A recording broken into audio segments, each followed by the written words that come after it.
Hi, how's everybody doing? It's Paul from Magpie 24/7 back again, previewing this weekend's game, the Oil Classico between Newcastle United and Manchester City. And it's not so much mission impossible, but Newcastle are going to need 007 standards of shenanigans to be able to claim some points out of this game. But it is the battle between the two clubs with the clean sheet records, the only two teams in the Premier League who have kept clean sheets in their opening two games. It shows you the standard, really, doesn't it, in the Premier League.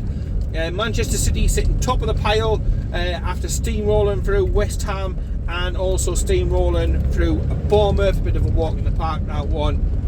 Newcastle, we made hard work last time out against Brighton down on the south coast.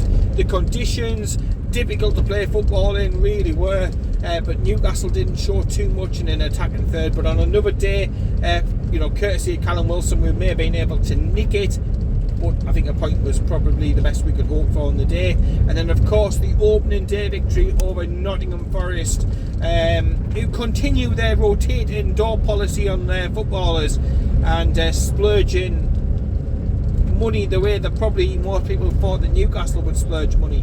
But yeah, so it's two teams who had a good start. Manchester City obviously haven't dropped anything at all as of yet.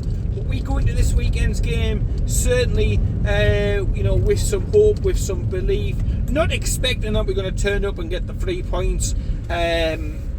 Real to the fact about what they've spent, the players that they've got, the embarrassment of riches that they have at their hands. And I certainly go into this game thinking that at home we're capable of getting something out of it. Eddie Howe, despite the scorelines last season, remains optimistic that we're able to put up a good fight, a good account of ourselves, and to get points on the board. We've got a difficult run of fixtures coming up, and Eddie Howe touched upon today how there's several players who will face late fitness calls.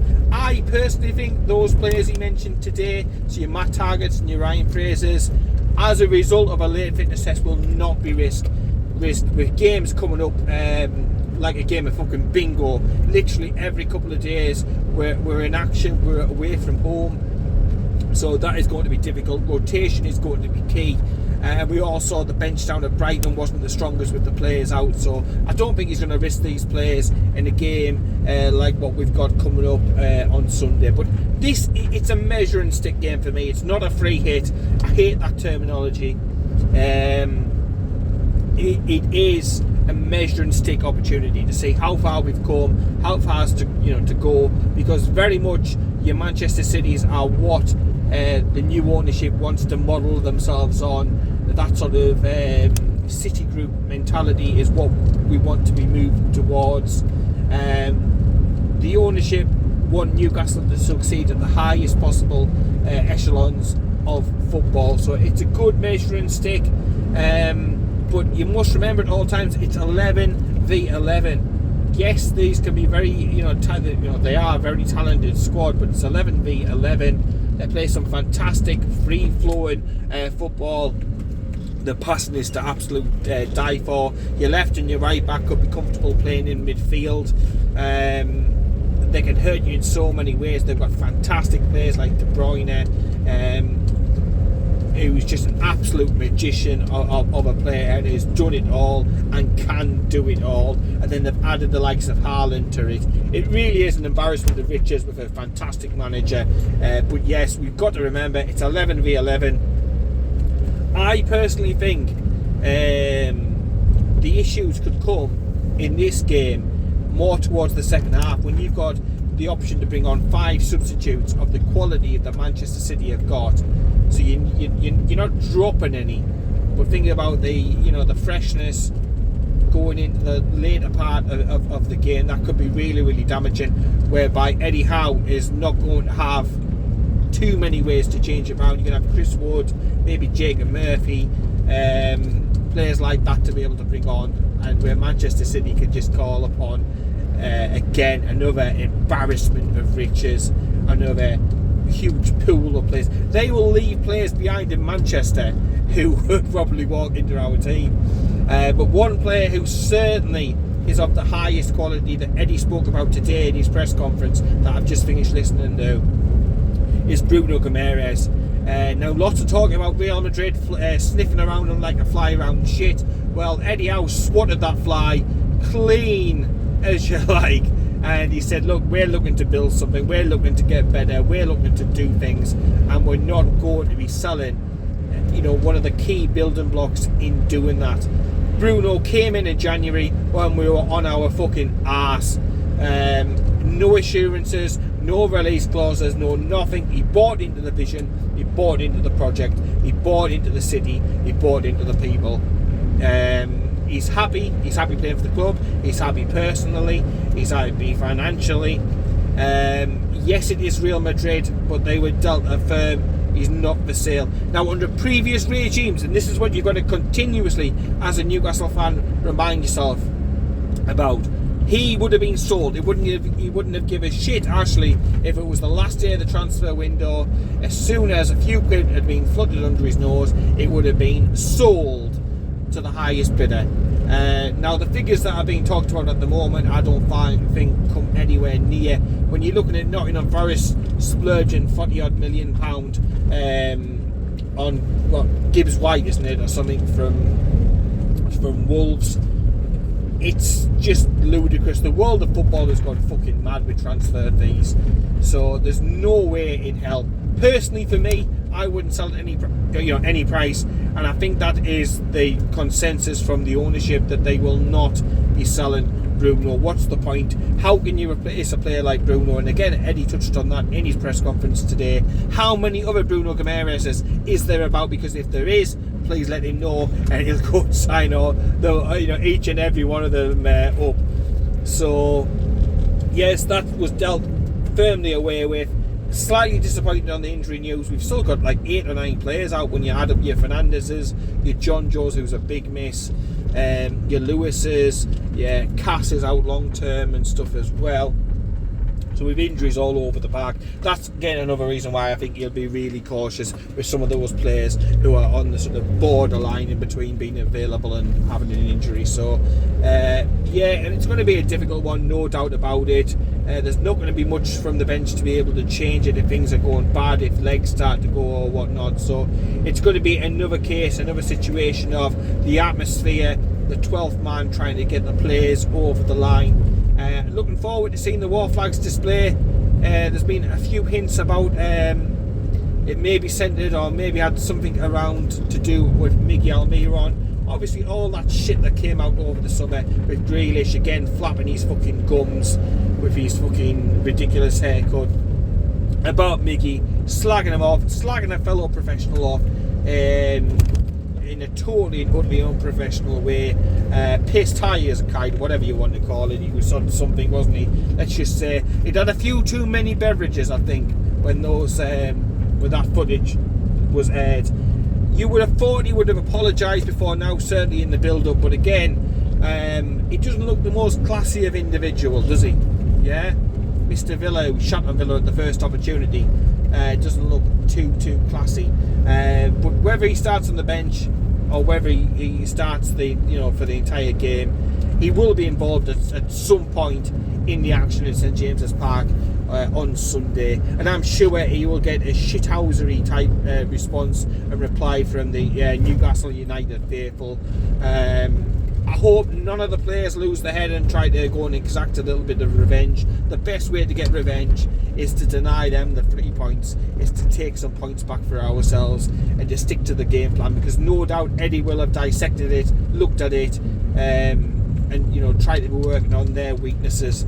As much as they are few and probably far between, he will be working on that. This isn't the Arsenal team that went undefeated. They will give you chances, they will give you opportunities, and it's up to us to be able to take them, because I don't for a second think there's going to be a 0-0 this weekend. If we get something out of it, we get it through a score draw or by scoring a couple of goals. I don't see us shutting them out, not with all the wealth that they have in those departments. Grealish included. Yes, he's a twat, but he's a cracking player at the same time. You've got to admit that. But yeah, looking forward to see what sort of intro he gets. it's going to be a massive boost to Miggy Almiron as well, to hear the crowd, feel the crowd, see the crowd behind you, see the displays behind you. And that could be crucial, because I think in the system that we will play, it'll be a lot of hard work, a lot of tackling back, and Miggy will do that all day long. I don't think nobody pretends that he's the most consistent player, or he's going to cut things up and produce wonderful crosses and score lots of goals. The stats just don't back that up. But he plays with a smile on his face. He plays at 100% for the club at all times. And look, as somebody of my age, I have seen some shite. I've seen players refuse to play. I've seen players benched because they didn't want to play in a certain position. I've seen some dross. I've seen some people who tried to blag their way through their Newcastle careers on reputation alone. And Miggy is the ultimate professional. Professional. He's played in places and positions that probably aren't his strongest, but he's done it for the team. And you've got to love him. He's bought into the city. He's bought into the culture. So yeah, looking forward to seeing that little battle. I think the first time that they maybe clash on the pitch will be interesting. I don't think Miggy's one of those players who's going to try and stick one on him or do anything like that. He plays with a smile on his face. He plays the game in the right spirit. So I don't imagine any problems. Somebody might just want to have a little word in Joe Linton's ear. Just steady it down, because certainly 11v11, that is how we've got to keep it. We cannot afford. It's funny as it would be to see a little bit of revenge exacted on Jack Grealish. It isn't going to give us our best chance of getting points, and points is what we want. We want to continue the fantastic start of the season, the positive momentum around the club. Darren Ailes, he's going to be in the stands as well. His first game after leaving the US, his first game as CEO, at Newcastle. He'll be sat in the stands taking notes and hopefully trying to do a few transfer deals between now and the end of the season. But he'll take this game in, so it's another good appointment, and it comes back to what Staveley said when they took the club over about putting the right building blocks in place for long-term future, about being process driven. Look at the work that's been done at the training ground. Look at the appointments that we've been able to make behind the scenes, which are as crucial as the signings that we make on the pitch as well. The sports science, getting all the correct players, the correct sports, the correct scientist players, everybody helping every aspect, dietitians, so that every stone is covered, every blade of grass is perfect, ready to get the best out of the current players that we have got. Keep the faith with the fact that other players will come. Eddie has spoken about it today, and he said it's the same. Players will come, but these deals aren't easy. It's not like going and buying a loaf of bread down at your local Asda or Aldi or whatever. It's all about doing very, very complex deals for millions and millions of pounds. You've got agents, you've got clubs, you've got people with different agendas all trying to drive stuff. So yeah, players will come, quality will be added, and we will continue to add quality throughout the transfer windows to come, as step by step we strive to be a club like a Manchester City who is fighting towards the top. Our aim this season, forget it not, is that sort of 10th to 7th sort of space in the table. We are competing with other teams like your West Hams and your Aston Villas and your Evertons of the world, you would imagine at this stage at least.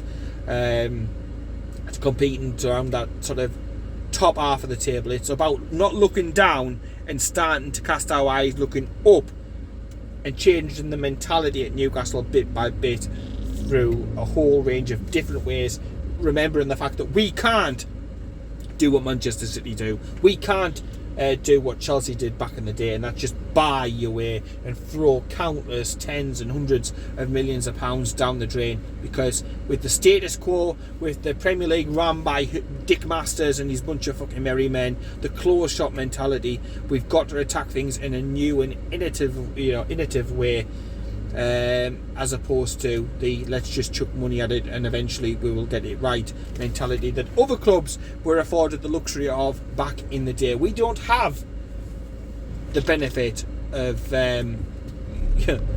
those sort of rules and everything. Back then, things were different, but we've got to deal with the here and now. Newcastle are going to be a successful club. We are going to have a very rich and interesting future, competing for trophies, competing at the very highest ladder in the Premier League. It's not for now, unfortunately, but this game is very, very, very interesting. Let's measure ourselves. Let's see how far we have to go. Let's see what sort of season that we can have. Let's see what questions that we can ask Manchester City. Let's keep our heads. Let's not get players sent off. Let's enjoy the atmosphere around the club before a couple of very, very difficult, tricky away games in quick succession come, as well as the very, very important game against Tranmere. And who would have ever thought I would have said that? But what a massive, important game for the club that is, with regards and what I finally trying to get some sort of silverware or a cup run going as well. With regards to formation, I've got a sneaking suspicion that we may change formation this weekend. We may go to three at the back with wing backs. It'll be interesting to see what Eddie goes with, and again, you've got to factor in the Matt Targett thing. Could we go to three at the back, play the wing backs, and look to break quickly that way, or do we keep that formation and change around the personnel? Maybe drop Willock, play Shaw and Longstaff deeper to allow Joe Linton and Bruno to do their thing, because I think we'll all agree that Bruno probably had one of his poorer games against Brighton, but playing in that John Joe Shelby role, we need to see him further up. We need to get those passes that he does. We need to get the goals that he offers. We need to be able to have him further around the box so that Manchester City drop a player or two around him to try and nullify him. So I am expecting a change or two, and I do expect Sean Longstaff to come in. I have got a sneaking suspicion we may drop the three at the back and play wing backs, but it just opens up a whole different question about who plays in those wing back roles. Do you give it to a Matt Ritchie, somebody like that with experience, a cool, calm head, who will do a job for you all day long, or do you go up with somebody more attacking minded?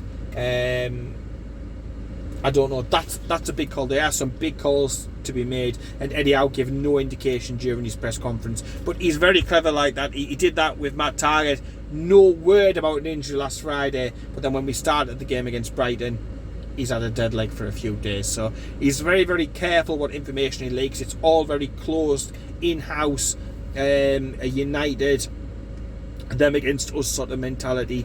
That's great to see. So I am going for a score draw against Manchester City. I'm going to go 2-2. I'd be more than happy with that. It'll be an entertaining game, and then we move onwards. And yeah, there'll be easier days will come than this one, but an intriguing battle nonetheless. So let me know what you think down below. Formations, personnel, how we're going to line up, transfers. What's your feeling on that? Is it still one or two? Or again, is he keeping that close to his chest? When do you think the deals are going to get done? Is it going to be the last couple of days mad scramble, or is there a chance of us seeing somebody before the Manchester City game and stuff as well? I'm personally looking forward to all the transfer speculation dying down when the window's closed, because it's just so intense. There's things coming left, right and centre, and there's the things that names that just drop out of nowhere all of a sudden, and you're like, really? So yeah, looking forward to that calming down, and then we can concentrate more on the football before we get up to mid-November and the break for the World Cup. So yeah, let me know all about transfers down below, what you think, what your take is it, and also please subscribe to the channel. It means a heck of a lot.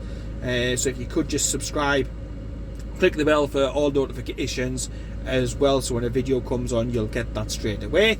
And in the meantime, take care, keep it tuned, fingers crossed, and I'll speak to you later.